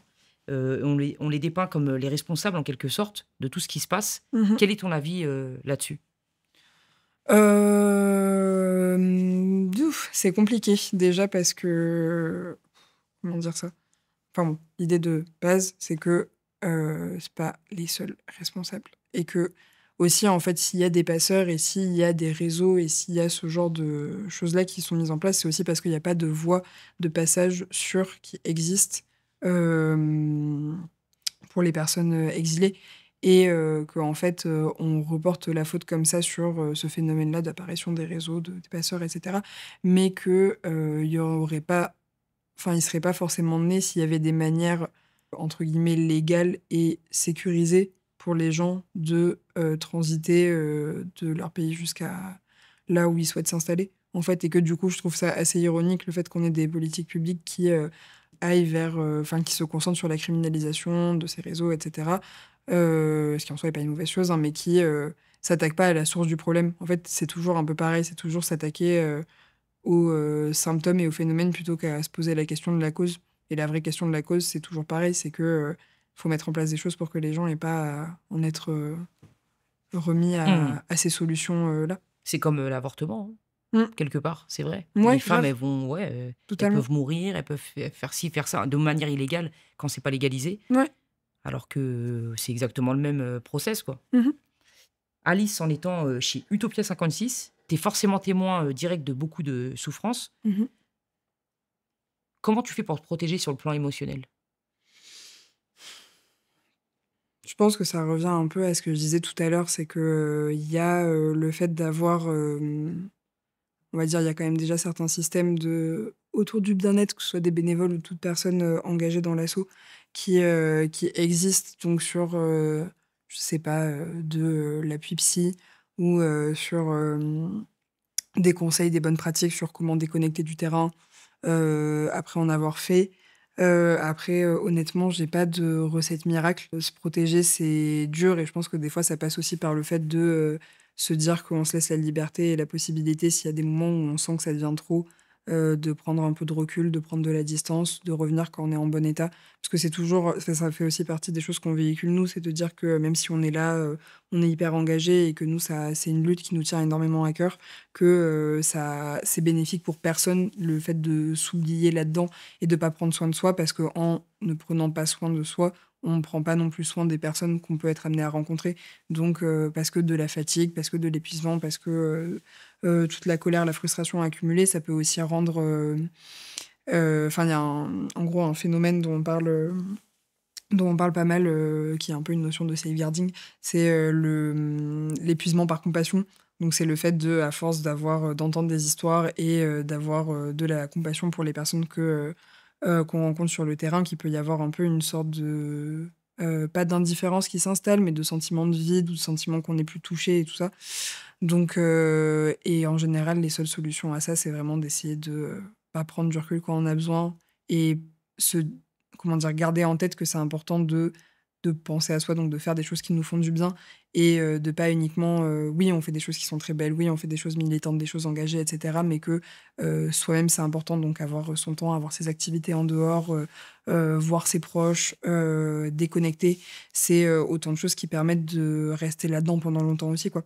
Parce qu'à trop vouloir en faire, des fois, on se crame et on s'épuise, très rapidement alors qu'on Mmh. aurait beaucoup à apporter, en prenant un peu soin de soi. Mmh. Ça, c'est le problème des aidants, Oui, de comme manière les aidants, générale. ouais, familiaux, les aidants, en tout genre. J'avais une amie, qui s'appelait Samira Bellil, qui est décédée du cancer je crois que c'était du foie, qui elle, en fait, elle était dans un collectif aussi, qui venait en aide aux femmes, dans l'urgence, ils avaient monté des centres d'hébergement d'urgence et cetera. Elle prenait les choses tellement à cœur qu'elle en est morte, quoi, à Mmh. 33 ou 34 ans. Donc c'est vrai qu'il faut prendre du recul, mais bon, c'est facile à dire, mais je sais pas si c'est facile à faire. C'est comme ça, hein.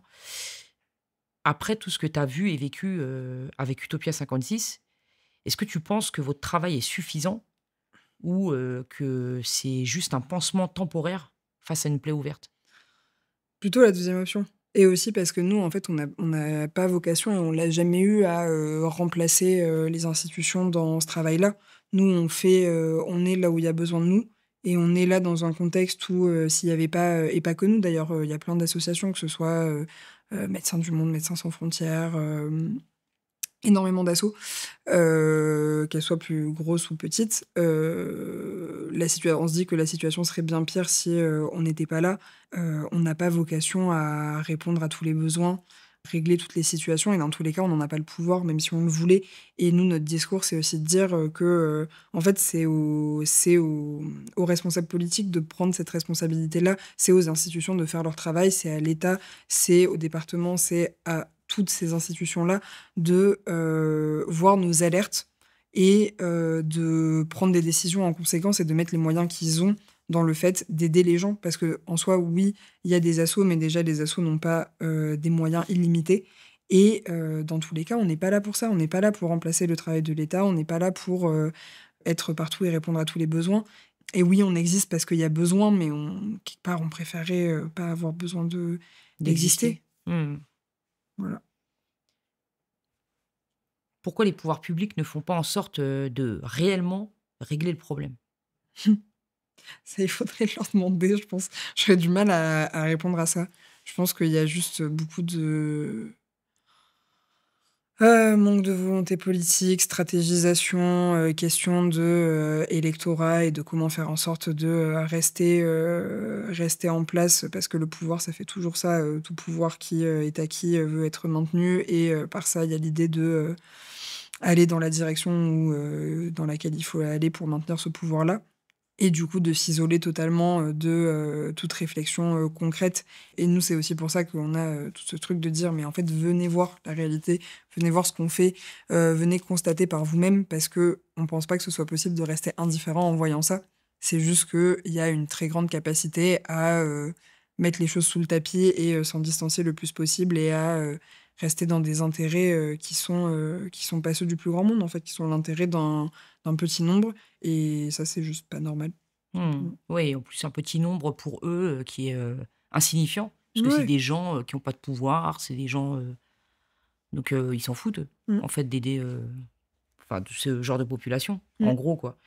Est-ce que tu as des chiffres est-ce que tu peux nous dire en quelques chiffres ce que Utopia 56 a pu réaliser? Par exemple, on a aidé, je sais pas, 500 familles. Bon, il y en a plusieurs. Je pense que j'en ai plus sur du récent et du en ce moment Ouais. que du historique. Mais je sais pas, par exemple, en ce moment, Utopia, c'est entre 3 et 5 maraudes qui rencontrent en moyenne une centaine une centaine, même pas une centaine, plutôt dans les 200-250 par semaine.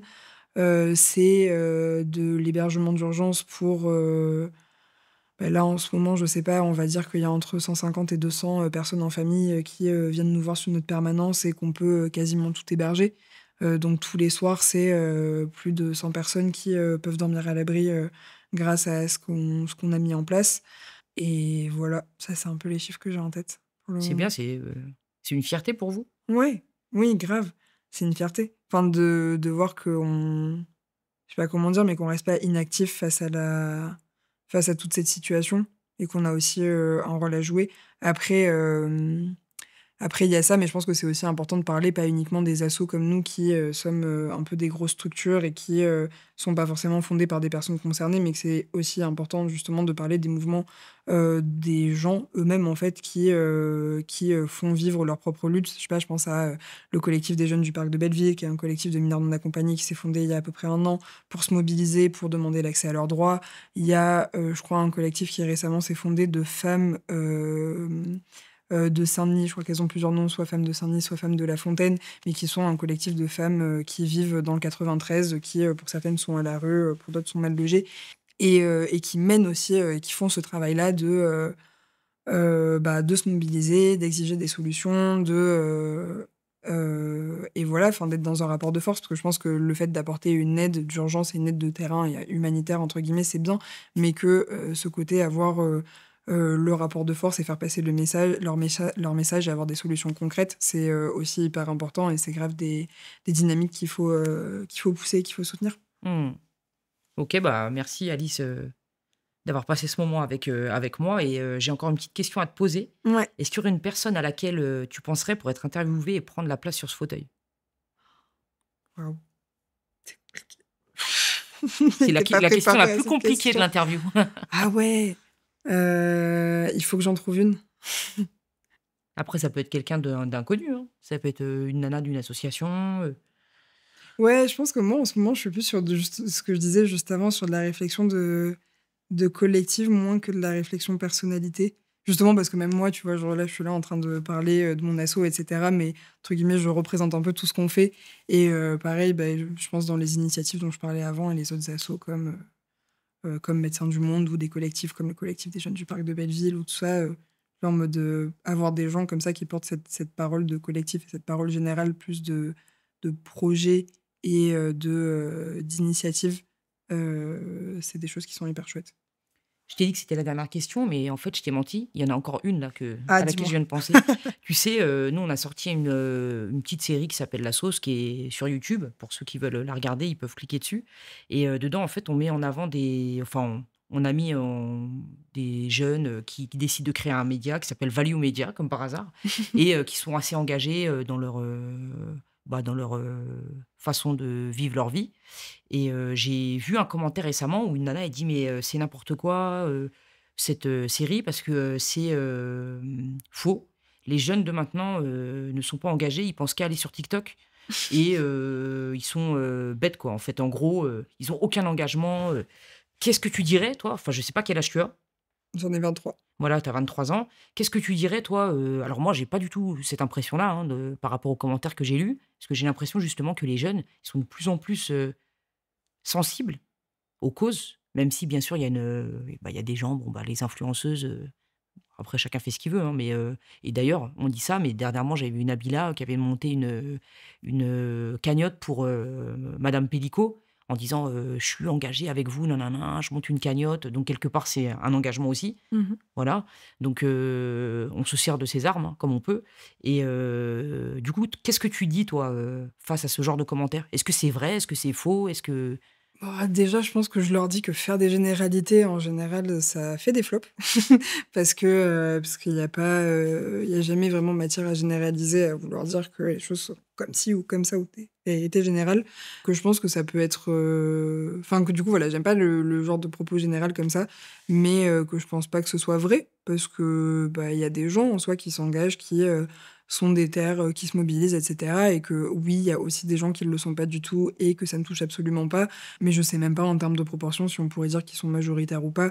Et je pense que c'est dommage de réduire un peu justement les jeunes à une catégorie indifférenciée de personnes qui, juste parce qu'elles ont le même âge, sont censées vivre les mêmes choses, alors que c'est pas vrai. Il y a, selon la position qu'on occupe socialement ou autre, on vit pas les mêmes choses, on n'a pas le même quotidien. Et du coup, on le voit, quoi, qu'il y a quand même beaucoup d'énergie et